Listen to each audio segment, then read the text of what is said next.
the 20 and the 10, and look at that, he hurdles his way into the...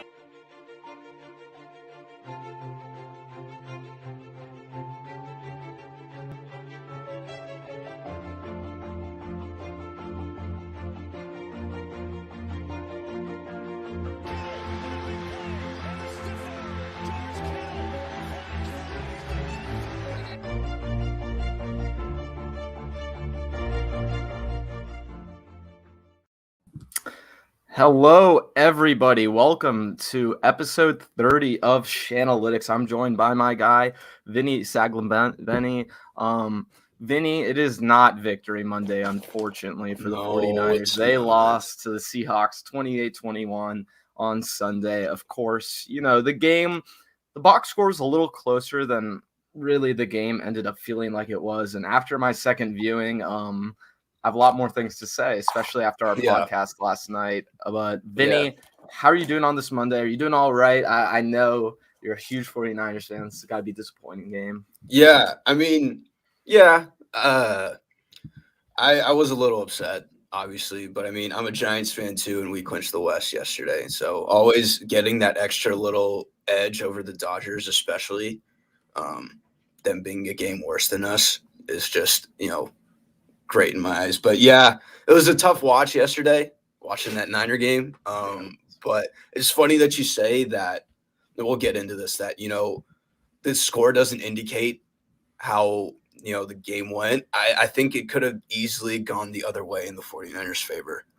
and the other way. Like, I find that super interesting, just in the sense that, like, the 49ers could have really taken care of business in that first half, but they didn't capitalize on it. And the game, it seemed like we talked about it on the pod, Niner Nate's Nonsense last night, which is actually out now that we dropped at the time of dropping this. We dropped like 20 minutes ago, or like an hour ago, roughly. So tune into that on Twitter when you get the chance. Check that out. Yeah, it's on Twitter. But yeah, it's funny that, like I mentioned, it could have easily been over at the first half for the Niners, but there was just that feeling that it was over in the sense of, the Seahawks had all the momentum heading into halftime, even with the 49ers getting the ball to start the second half. But yeah, it was a tough wash just because, like, Seattle didn't prove really anything to me except what we already know, that if you keep Russell Wilson in the game, he's going to punish you for it. Yeah. And, like, he wasn't that good yesterday, but, it just is what it is. And it could be a lot worse for the 49ers, but it is, it is a little tough pill to swallow, especially with the game that they got next week.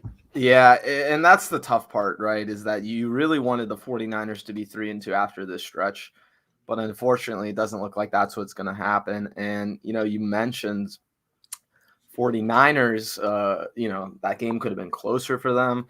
After my second viewing, Vinny, I think the 49ers are lucky they didn't get blown out by at least 20 points in that game. I understand that first half for sure, and we'll dive into everything once we get into our topics in a minute here. But really, for me, after my second watching, I thought, wow, this team, the 49ers being that team, really blew an opportunity in the first half to run up the score on the Seahawks. There were 7 different drives that the Seahawks had. They scored 1 touchdown on those 7 drives. They punted 5 other times and went into half the other drive. And every single one of those punts, the Seahawks went 3 and out. They gave the 49ers every opportunity to come back and to try and score and to try and run up the score in the first half. But because the 49ers didn't do that, and then you make a few mistakes here and there in the second half, all of a sudden, when the game is a lot closer than it should be, and those type of plays that you need to go your way don't go your way, that's how you lose a game like this. And that's what I think happens. And they definitely didn't deserve to win that game yesterday. If they were to somehow win that game, they would have. That's like squeaking away with the win.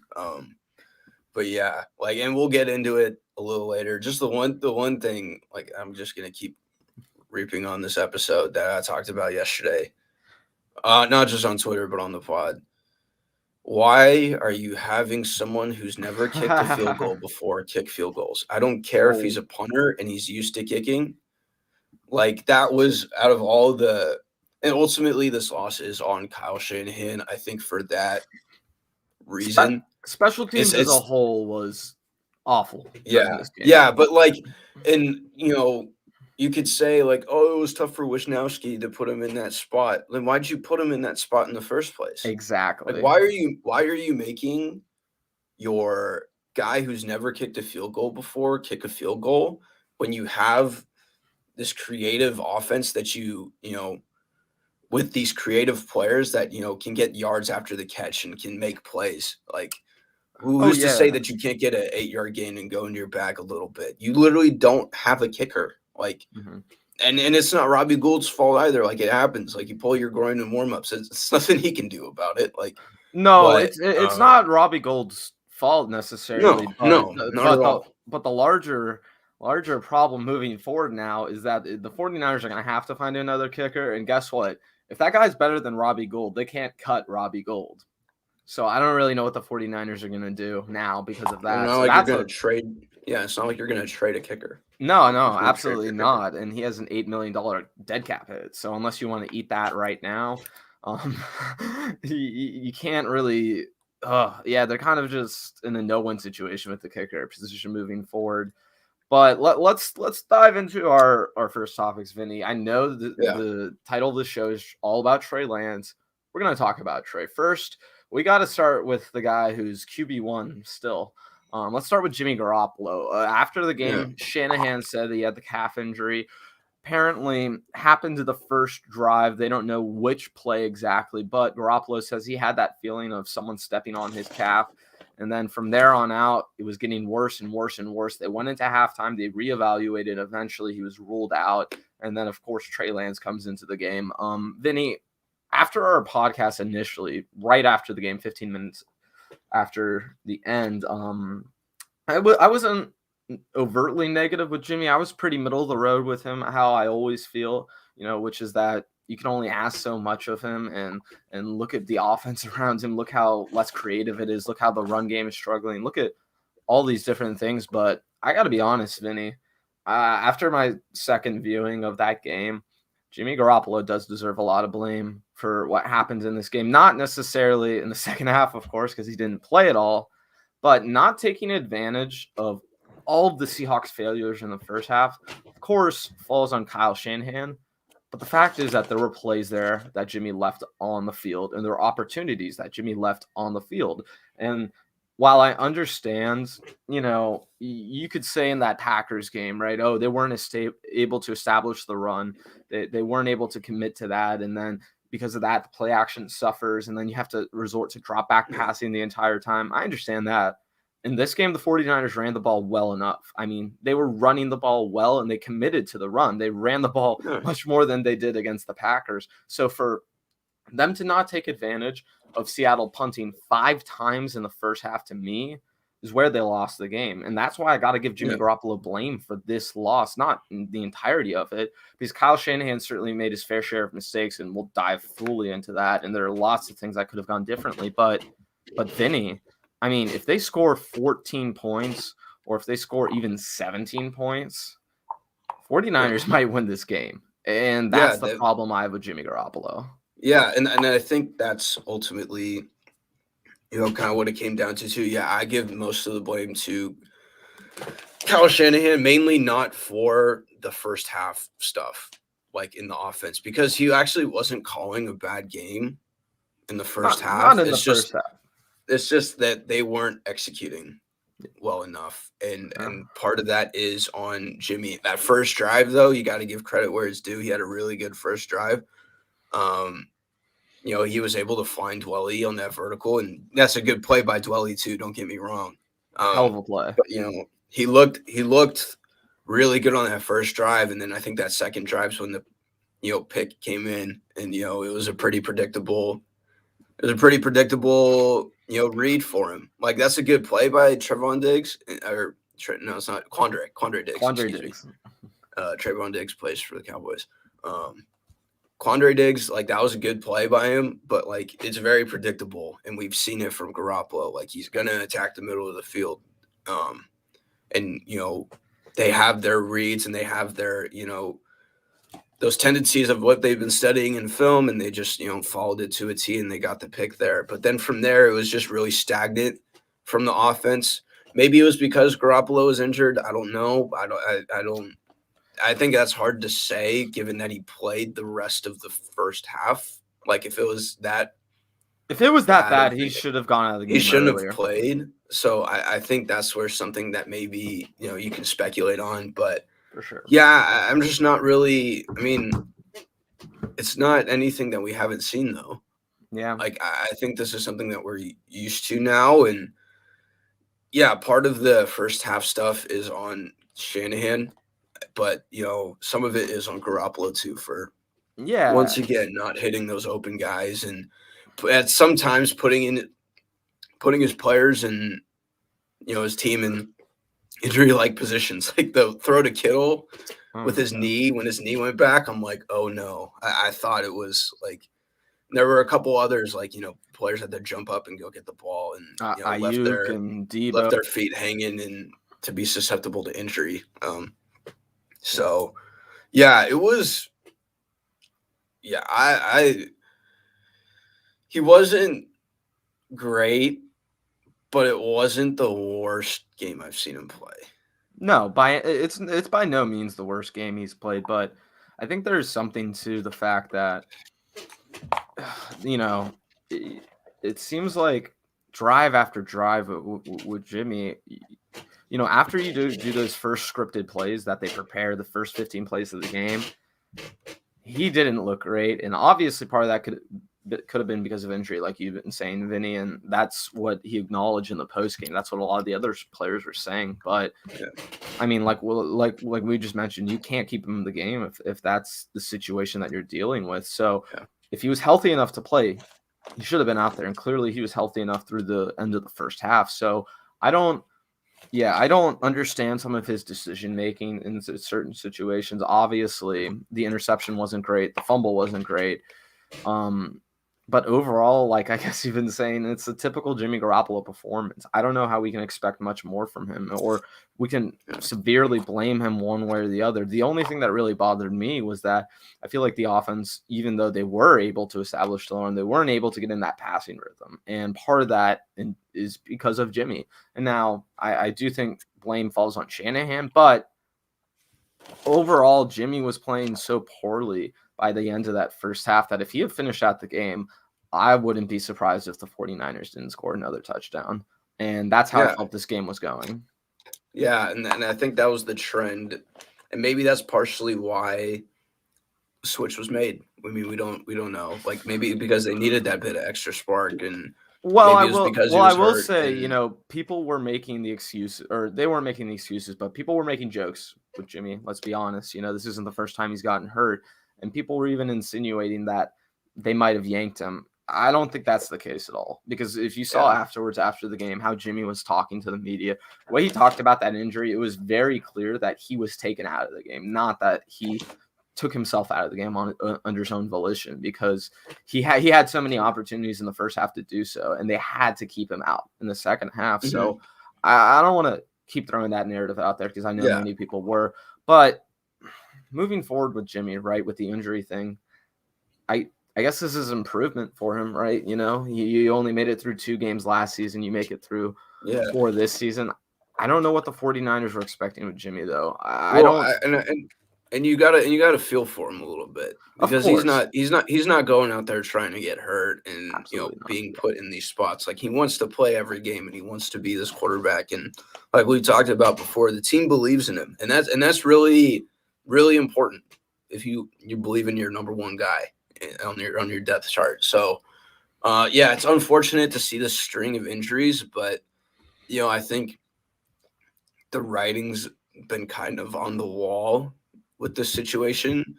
Otherwise, they wouldn't have made the move to get Trey Lance, or talked with the other quarterbacks that they were talking to or flirting with over the offseason. Like almost every single quarterback from every single team, it seemed like, except for Russell Wilson, Kyler Murray, and Jared Goff.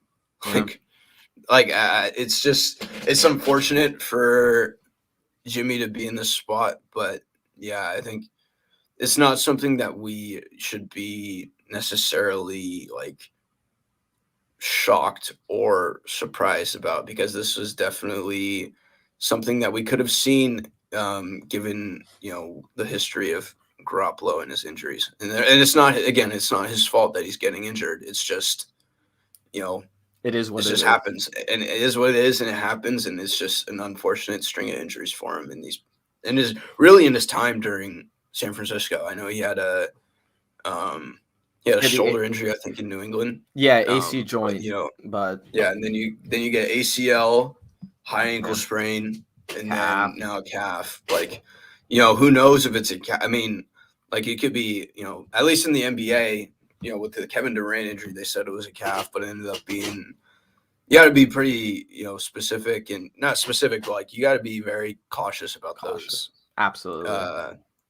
Calf injuries, because those could very well turn into Achilles, which could, really affect the long term of a player. For sure. And moving forward for Jimmy, it seems like he's going to be out for a few weeks at minimum. It seems like Trey Lance will at least be starting against the Cardinals, maybe even more. We don't exactly know right now. We're hoping to get more information when Jimmy's MRI comes out today. But we've talked enough about Jimmy so far. Let's talk about the man who is really getting his, first reps thrown, quite literally thrown into the fire. The 49ers were tied at halftime, I believe. Let me make sure I'm right. Okay, yeah, they got the ball initially. They had the first two drives, 4 plays, 3 plays each. Didn't get anything quite on those, but then they come out, they start the next drive after the fumbled kickoff return, and then Seattle scores twice, obviously.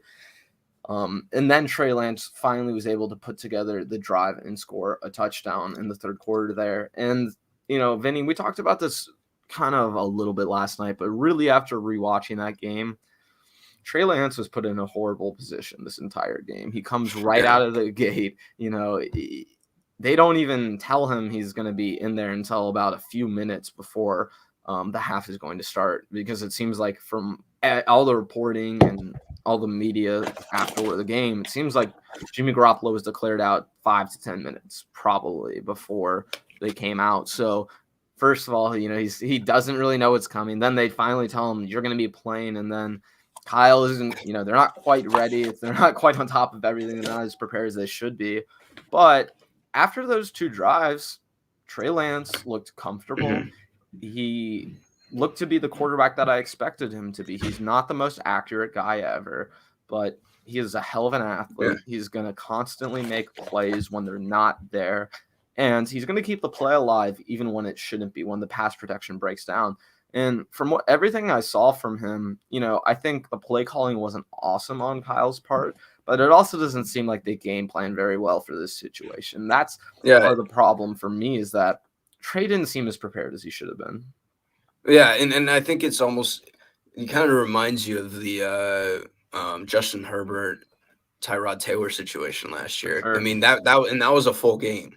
So they had to even, the Chargers even had more time to kind of game plan for the second half, because he got a whole first half in. But yeah, given the circumstances, I actually thought he played pretty well. You can see the differences between him and Garoppolo just by the way that zip comes out of the ball in Trey Lance's hands. He was throwing rockets to people. Yeah. And I think that's a good thing to see, but that's also, one of those things that you can see too that he can improve on, because you can't just get away by just ripping it through. Like, your receivers aren't used to. I mean, they're used to it in practice, but in game situations, they aren't used to getting 60-mile-an-hour footballs thrown at them, right? Like, so that's something that they could, he can work on with his touch and, knowing when to zip it and when not to. I think something that he could have improved on. Well, I think something that he will improve on is, looking up more when he's, facing pressure. Because it seemed like most of the time when he was facing pressure, he was just looking to scramble and make plays with his legs and look for those running lanes when, wide receivers could have been open. I think that's something that and those are just some of the, fluidities and some of the inconsistencies that he's going to have to, level out and, really develop and learn from. But yeah, and I talked about it. I've been talking about it recently, and I think yeah. So I talked about it recently. I think the expectations should be higher for Trey Lance than they are for Jimmy Garoppolo. And I think those are fair in the sense that a lot of the fan base and a lot of people think, okay, it's time for Trey Lance to play. And, he's better than Garoppolo, all this positive stuff about him that, is fair and that it's true. But, ultimately Trey's got to show up in those moments. And the main thing for me is just hit the open guys. And he did that. And for the most part, he did that. And, that Debo touchdown, it was literally no one around him. No one around him at all. There were a couple balls that he airmailed, but I think the expectations should be higher, and I think the standards should be higher for him than Trey Lance. But then Jimmy Garoppolo, excuse me. But you got to also understand that he is a rookie. He is, very raw, and he's going to have those moments of those inconsistencies. And I'm willing to live with those. But he still has to, make those open throws and show why he's the number 3 pick. And Absolutely. So that's going to be fun to see. But, you can see the differences between Garoppolo and Lance easily. You saw the speed on that 4th down conversion when he converted it in the red zone. And real quick, before I get back to you, the one thing that I was most impressed about that we talked about yesterday was his ability to convert on 4th down. I thought, and given the context of, they were playing prevent defense in that 2-minute warning, I get all of that. And again, he capitalized on those moments and he didn't, mess up. But Jimmy Garoppolo isn't making those plays. Yeah, exactly. And I think, ultimately on those, but I think that impressed me most on that 2-minute drive was those 4th down conversions, showing up in those big moments, treating them super seriously, and, knowing that, they still had a chance to, if they convert, if they had, think about how crazy it would have been if they got that onside kick, right? Because then you're driving down and you got to play big boy defense. So, that was what I was most impressed about with the 4th down conversions. You saw that he was able to show up in those moments. And again, you saw the glimpses of why they took this guy at number 3 and why they traded up for him. And maybe not next week, but you can definitely see the progression of where this kid could go in the later games of the season, given the schedule that they have.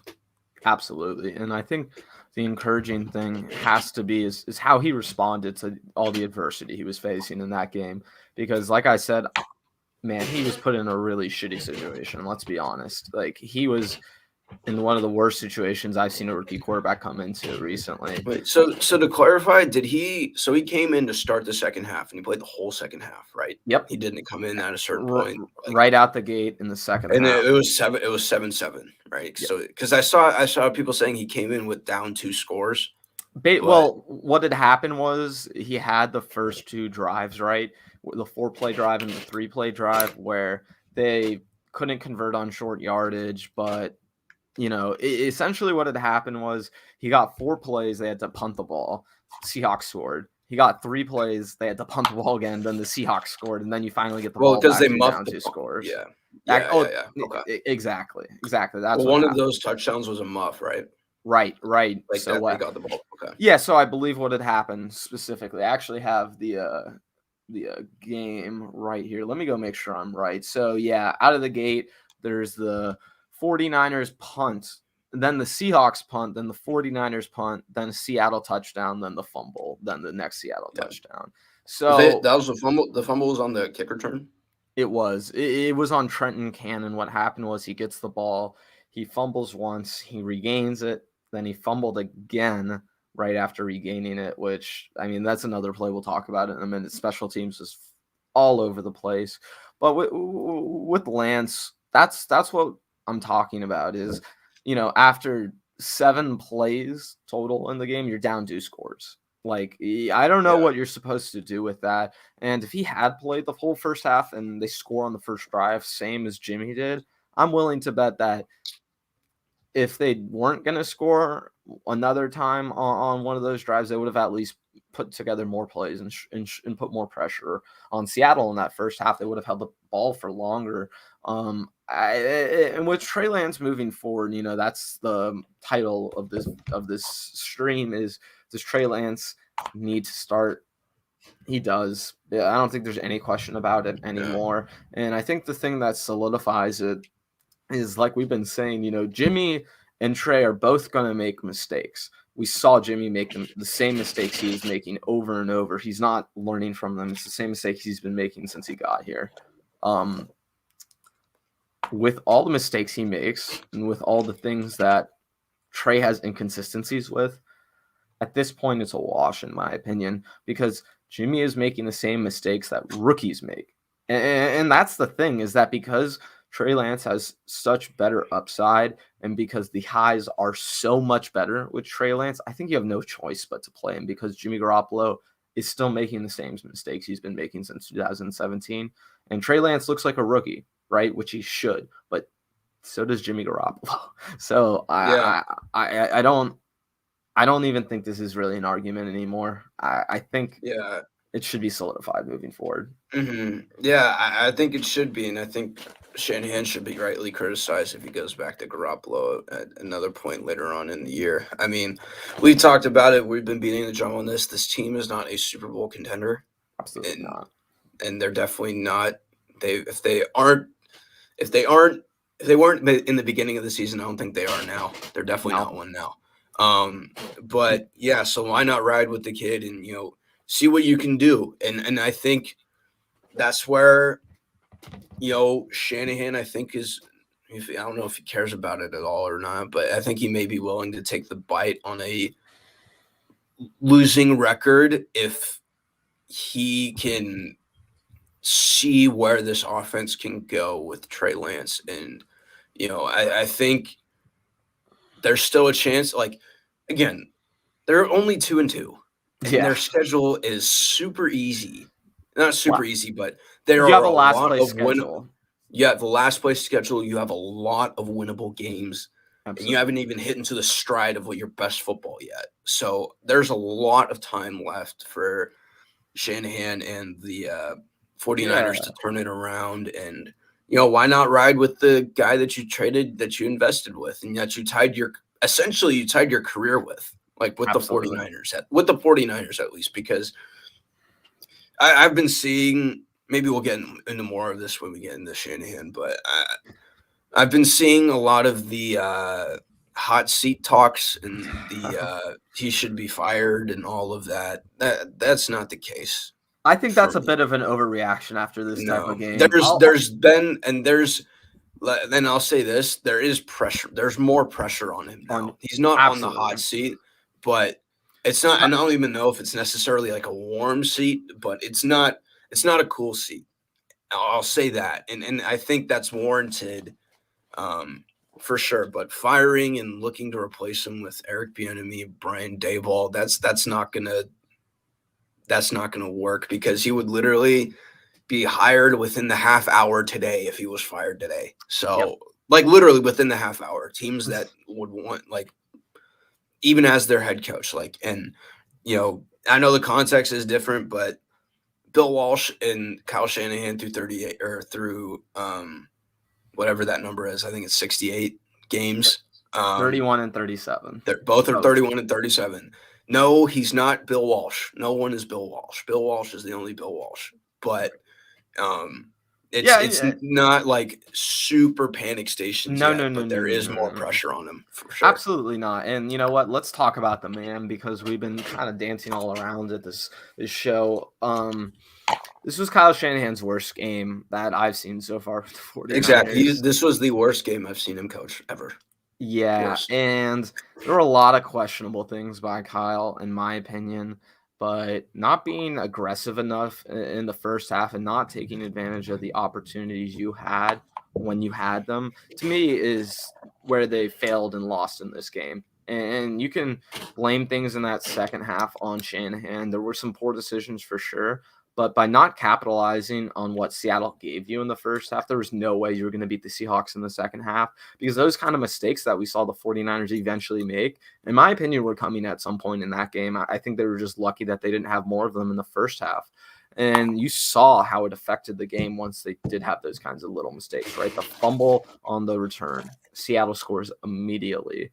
And I think the frustrating part of this game is that we'll talk about the 49ers defensive performance more, but DeMeco Ryans completely outcoached Kyle. There's no question about it. He was excellent. Yeah. DeMeco was excellent. That defense was excellent considering what they had.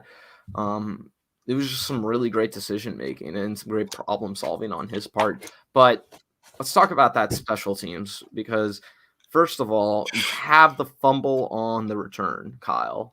I'm not going to put that completely on you, but I don't know why they're so ecstatic about Trenton Cannon. I mean, I know he had a nice few returns, but I was never really convinced. And then something like that happens, and it makes you, gives you a little less confidence in him. But I can understand that. I'm not going to blame him for a player fumbling on a return. What I will blame him for is forcing your punter to go and be your kicker during the game. That's completely idiotic, Kyle. And the fact that you didn't have a backup plan, or not even a backup plan, but you didn't shift to just straight up no punt or no kicking at all.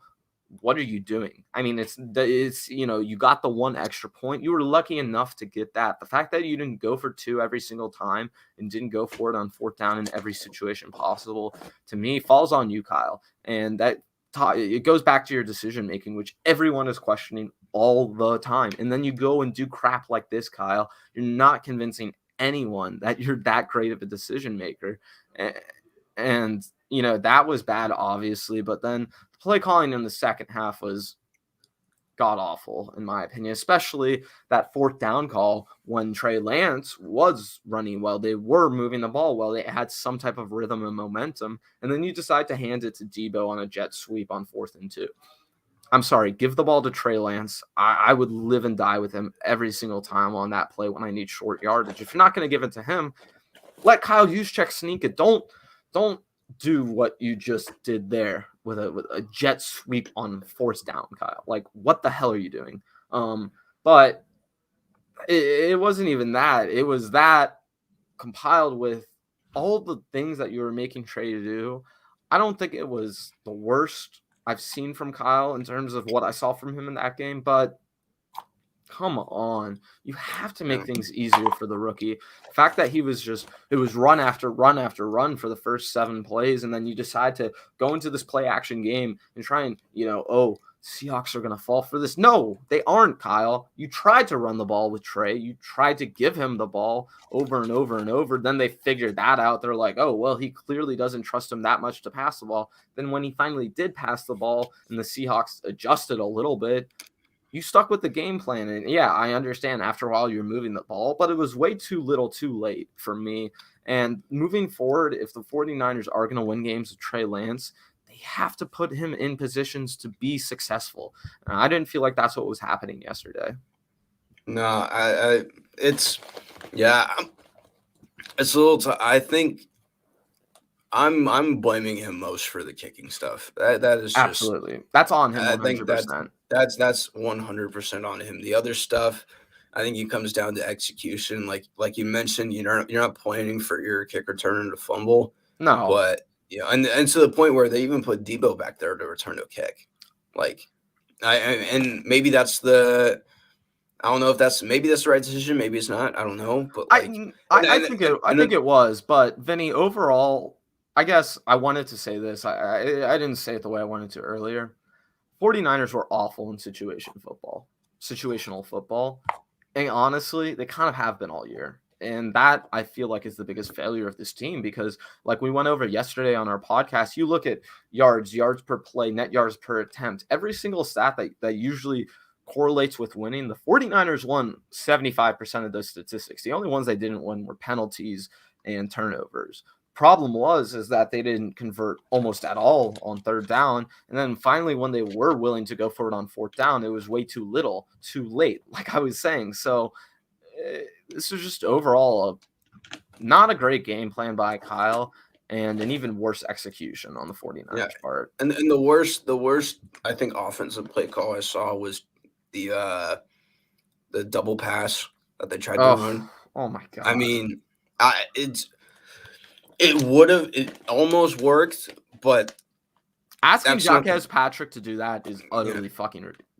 It's utterly ridiculous, Kyle. Like, what are you doing? Like, what are you talking about? The guy's been on the team for 2 weeks, and you're asking him to make a throwback pass to your not as athletic starting quarterback.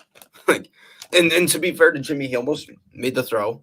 And hey, great catch by Jimmy too. He made a good play on that. Yeah, he made the good play on it. It's just like, why are you putting your players in that spot? Like, why? That was the theme of yesterday's game. Why are you putting your players in spots that they've never been in before? And some of it isn't in his control because they have to execute it. But why are you putting those players in the spot in the first place? Yeah. When you have so many other plays that you can do to be creative. Like, why? Like that's where I think it ultimately, like, those like executive decision making, like personnel decisions. We saw a little bit of that last year when he was running Jerick McKinnon a lot. Like, that, like, and like him being the kick returner, like, there's other guys that you can have, and I think some of it is like he learns from it, but a lot of it is like he's kind of sometimes repeats his own mistakes, and again, he's not on the hot seat or anything, but this was the game where criticism for him was most definitely fair, and I think it's really up to him mainly now to really pick it up and to show why they invested the money that they did in this head coach, because he's getting a nice bag here. He's getting paid more than some of his players, like so like he's one of the top 3 head coaches paid in the NFL right now, and I think and like, because you can see it too, because like even with some of like his bad play calling, both of his quarterbacks had more passing yards than Russell Wilson yesterday. Yeah, some of that could be on Seattle not getting it enough, and maybe that's on the defense too, the Niners defense, and the credit where they get it. But like, you can see why so many people want Kyle Shanahan as their head coach and would want to, like, if you were to build a franchise around a head coach, who would a lot of people pick? You're thinking McVay, you're thinking LaFleur, and Shanahan's in that conversation too. But it's more pressure is definitely on him now, and it'll be interesting to see how he handles it all and how he moves forward. Yeah, it will be. And let's talk about the more positive side of the ball for the 49ers, because defensively, Vinny, I thought the 49ers played excellent. And in fact, if we're going to grade this game out, I'm going to give this defense an A-, in my opinion. I think there are plays they could have been better on, but overall as a defense, I don't think there's much more you can ask, especially considering the horrible field position they were put in, the awful situational football they were put in because of all the offense's mistakes. And I think D'Amico Ryans really was excellent. And one of the most impressive players to me in this entire game, Vinny, it was Emmanuel Mosley. He had some hell of a plays, like the one DK Metcalf 3rd and 10, where he just straight up got beat by DK, and then he's able to come back, make the return, get the PBU. Awesome play. And quite honestly, if the 49ers had won that game, that would have been the winning plays of the day, in my opinion. So I think overall, Nick Bosa played really well. D Ford only got a few snaps. In fact, this is the least amount of snaps he got, but he still was able to get some pressures. The one defender who didn't play particularly well, in my opinion, though, was Eric Armstead. And specifically, I need to talk about that touchdown that Russell Wilson ran, where Eric Armstead is lined up in the wide 9 technique on the outside of that left tackle, and instead of containing Russell Wilson, he makes a swim move to the inside and is getting pressure. But guess what, Eric? Because you're on the left tackle and you're not on the interior, like you will be sometimes, Russell Wilson just had all the room in the world to run, and there was a wide open lane, and he was able to score a touchdown. So I didn't love that from Eric, and he didn't have any pressures yesterday as well. I don't think it was a great game by him, but I think overall as a defense, if you take away a few plays, this was probably one of their best games, if not the best they've played all season, in my opinion. Yeah, and credit goes to D'Amico Ryans most definitely for those. And I think some of the concerns I had was that last touchdown that Seahawks scored, getting 2 penalties from your vets on third down were killer, especially the D Ford offside, something that because I'm not blaming Trey Kirkpatrick for getting DPIs, man. This is exactly what we expected from him. The 49ers going down the scrap heap to get those guys. Yeah, I don't think expect that corner. Yeah, and I don't think Trey Kirkpatrick played that bad, honestly. No, I don't think he played like, especially like the DK Metcalf had the most receiving yards in the game, 65. Lockett only had 24. And then next highest one after Metcalf was Alex Collins with 34. Like that was a good game from those DBs. And the D line, I talk about it every week. Nick Bosa looks like he hasn't missed a year. Like he is just getting after guys, and I think he had a sack yesterday. May have had 2, but led the team in pressures again, and you can see the value that he has to this team.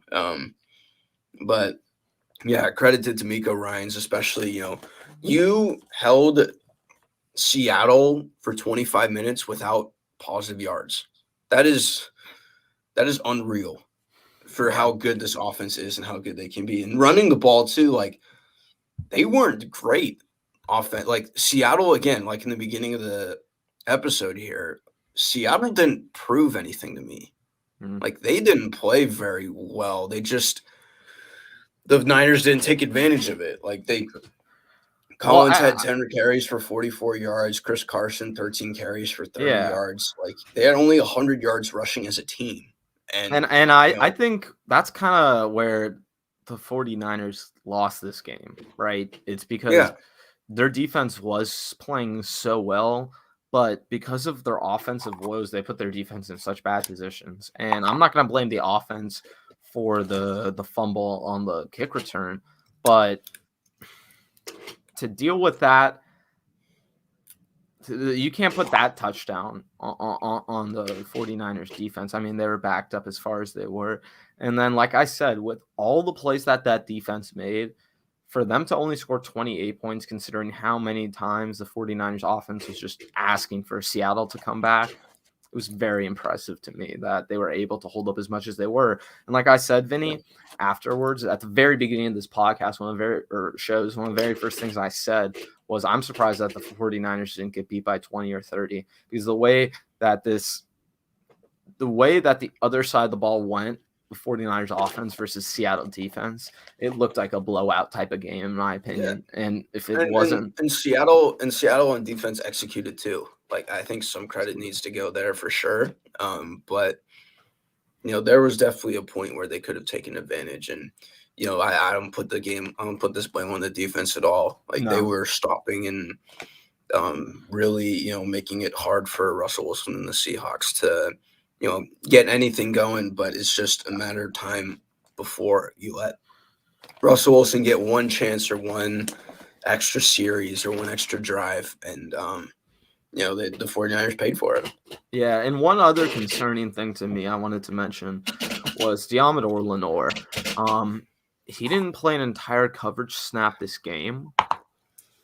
You're going out there playing Dante Johnson in the slot and Trey Kirkpatrick. I'm sorry, one of those guys needs to be yanked for Diamador Lenore. He should be starting in front of one of them. And it's just disappointing that they don't have any confidence in the rookies they selected in either of their picks at corner. So I think that to me is still something I know I will moan about and groan about throughout the end of the season. I thought it was a problem all off season. So, yeah, we'll see moving forward. I think this defense is in a really good spot. They're going to have a really tough test against this Arizona team. This is going to be one of the games of the year for the 49ers. But again, for me, this game is all about the offense letting down the defense, because I think this defense played winning football on Sunday. Yeah, they did. And, Vinny, that does take us to our last topic that I did want to cover. Let's talk about this 49ers Cardinals game.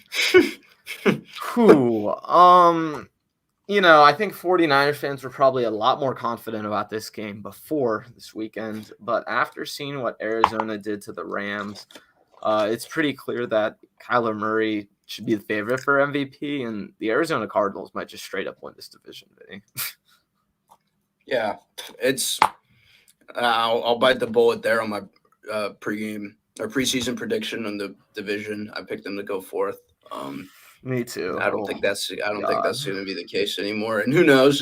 It's only 4 games, but I mean, 24 for 32, 268, and 2 touchdowns for Kyler Murray, 120.3 quarterback rating.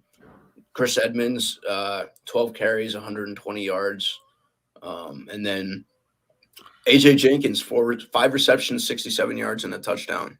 Like, they have weapons everywhere. They're going to be causing some problems for these Niners DBs, most in particular.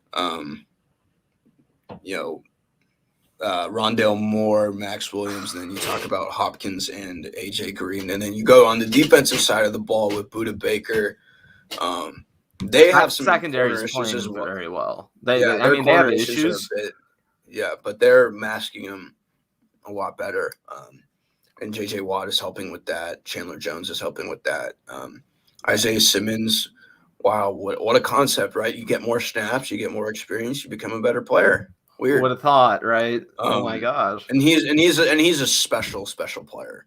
Absolutely. Like, he's got all the talent in the world. And Cliff Kingsbury is doing the right things so far. And I think we'll see how it goes on Sunday afternoon, but not much real optimism if you're a 49ers fan heading into this game. No, not much optimism at all. I will say, though, I think it's pretty clear that the 49ers aren't going to be favorites in this game, but let's just say this, Vinny. Assuming they do lose the game, was there anything positive that you could take from that game? Is there anything you're going to be looking for that could give you a more positive outlook about the rest of the season? Because I think it's pretty clear that they're just outmatched against this Arizona team. They don't have the talent to compete with them, in my opinion. So if we think they're going to lose, what do you want to see in that losing effort potentially? I want to see the offense get back on track. Yeah. I want to see them score. I want to see them move the ball, because they moved the ball relatively well, but none of it matters if you don't score. Exactly. So you need to take advantage of those opportunities. Defensively, I'd like to see some turnovers, or at least, putting the team in some position in the turnovers. And, just the continuing development of Trey Lance. I think the more, exactly what Ekin was saying, the more reps he's getting, even for D'Amico Ryans as well, like you mentioned, like getting those experience against those, good teams, like especially against Arizona. D'Amico in particular, keeping those edge guys outside and not letting him break contain. Really, really pushing that this week. So those are the things I'm looking for. The main thing I'm looking for is just, let's see if this offense can get back on track. Let's get Ayuk more targets. Let's get Debo his fair share. Let's see how Kittle is. And, hopefully let's see how they're able to mask the potential loss of Trent Williams if it's a long-term loss. To me, that's going to be one of the biggest things to watch this week is, where's Trent Williams' health at? Will he play this weekend? And I think, in terms of the things I want to see, I'm right there with you. I want to see an offense not just put together long drives in terms of yardage, but convert on those drives and score points. And I think for Trey, he's really got to – I think during this game they got to get more creative with how they're running, who's running, when they're running. If they are going to establish the run game like they were last game, be as willing to commit to the play action pass as you usually are, and then disguise those play action passes like you disguise your run so well. Like we know what Kyle needs to do. He just needs to do it.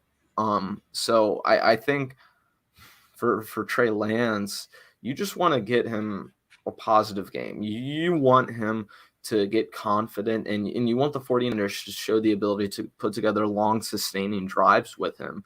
I think the way they can do that is by, using that play action, using that read option, and fully utilizing Trey Lance. And I'm hopeful that, with a full game plan, with a full week, they can plan this out the right way and they can attack Arizona the right way. And quite honestly, I think if they're going to win this game, they're going to have to possess the ball twice as long as Arizona does and just have to keep them off the field. I think the beautiful thing is, I think you can do that with Trey Lance if you play it the right way. Yeah, and the positive thing too is that there's no film on Trey Lance in the running game in particular establishing that. So that's something that they could take advantage of. I don't know how good the run defense is. I don't know if it's great, but that's something you can really take advantage of. And like you mentioned, it's going to be on the offense, I think, that's going to win them this game. And not just because they're the ones mostly scoring the points, but, keeping that time of possession, keeping the ball out of Kyler Murray's hands as much as you can. Because when they get the ball, they're going to be running no huddle. And most of it will be shotgun. Like, you're not going to see a lot of Kyler Murray under center. So it's going to be a lot of fast tempo, high pace stuff. So you got to give your defensive players that rest. Because if you get into if Arizona dominates the time of possession on the ball and you're leaving those defensive players on the field, they're going to, wear down, and it's going to show by the, ability for Kyler Murray to make plays. So, I don't think they should be favorited heading into this game, but there's not zero hope in this game though. Like there's a chance that they win this game easily. Like, and it's not like, I think it's like Arizona, I think is should be favored. I think it's like I assume it's going to be about a touchdown, maybe less. I think Arizona's going to get the 3 points. Yeah, it's like 60-40 for me. Like right. 60 in favor of Arizona.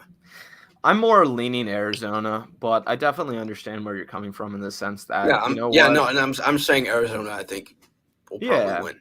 Honestly, but it's like 60. It's like a 60-40 split. Like how confident I am the 49ers will win. It's not 50-50.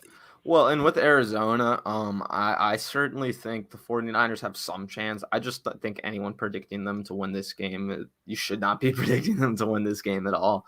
But I don't think this game is out of reach by any means. Really, I think what we saw today, like what we've been talking about, what they can take away is that, there were 4 or 5 plays this game where they could have made the difference and they could have won this game. And for me, that's a positive thing to take from this game is that while it could have been way blown out of proportion, like I was saying, they could have been down 20 or 30. They weren't, and they were kind of hanging around the entire time. And if that fumble doesn't go Seattle's way, or that interception or that play or this, there are 4 or 5 plays throughout that game where, besides that Mosley play where he was able to, like I said, get back to DK and get that PBU. Other than that, in terms of game-defining plays, 49ers pretty much lost every other game-defining play. And against Arizona, if they can make up some of those misses, they can certainly have a much better chance than they did against Seattle. And like they played like that bad and they almost won, or they almost had a chance to win. So that's something positive that you can take out of it. Absolutely. And you know what? The sky isn't falling, 49ers fans. You guys are tuned to right now.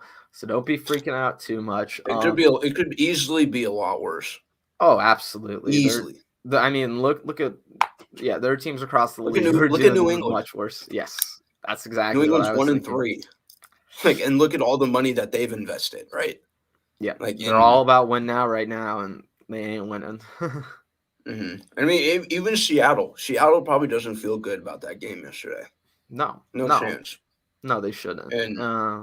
And they're going to play the Rams this week while the 49ers play the Cardinals. On a short week. Yeah. So, this is going to be quite the week. But I will say, tonight, exciting Monday Night Football game, Chargers, Raiders. That should be fun. 2 really good teams, obviously. I'll be back later this week with Amin. We'll be back Wednesday. And then look out for my next 49ers Sports Illustrated article.